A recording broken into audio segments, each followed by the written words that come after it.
Our third fight on the prelims. This is an interesting one at 135 pounds because you need some new blood in the division, but both these ladies have been around for quite some time. We have Sara McMann taking on Lina Lansberg, the elbow queen from Sweden. She got a chance to compete very close to home in her last fight over in Denmark, just across the stone's throw away from Malmo, Sweden, where Lina Lansberg's from.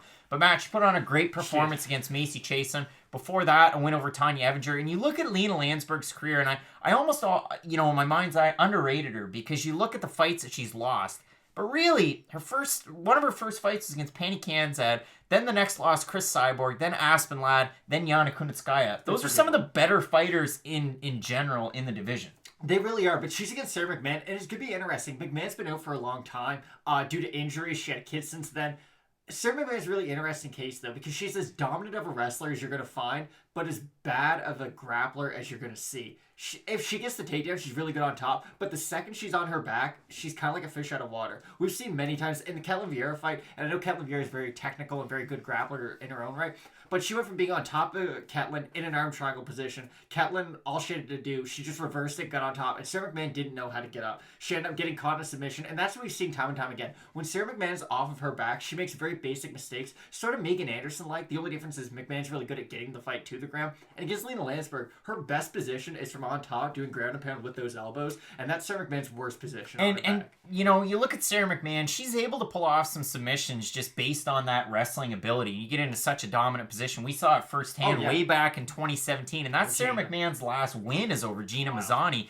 Gina Mazzani, to me, and you talk about that win, it's not the same level as Lina Lansberg, who's continued to be active and getting wins. And I kind of tipped my hand there a little bit, but the odds are minus 155 for McMahon. I know she fought Ronda Rousey at one point. I'm sure that lends itself to the name recognition and the gambling aspect. Lansberg coming in a plus 125. Over on Tapology at a 717 votes so far. 65% are going with Lina Lansberg. And Matt, I'm going to go with the underdog here. I'm not going, it's a trendy pick over on Tapology to pick these underdogs, but I honestly think Lina Lansberg, with the stand-up abilities that she has, I know the nickname's Elbow Queen, but she could push somebody like Macy Chiasson, who's looked really hot lately, and like I said, just totally changed my outlook on Lina Lansberg. You look at those losses, they're against the best of the best, and that's not to say that Sara McMann isn't the best of the best, but I really think Lina Lansberg is trending in an upward position. I think she's going to be able to get the win here. This is all you have to say. Sara McMann got dropped and choked unconscious by Marion Renault. And if Marion Renault, who's tough. Not known as a power puncher, who's not known as a power puncher whatsoever, was able to drop Sara McMann with a shot, Lina Lansberg has more than enough power to be able to do it, especially if she's able to get on top after that. The fight's going to be over. So I do see it the way you do with Lina Lansberg by decision. But I am really looking forward to this fight, and you're not going to want to miss our Fight Night Picks prelim and main card predictions here on YouTube. Matt, let's get into it.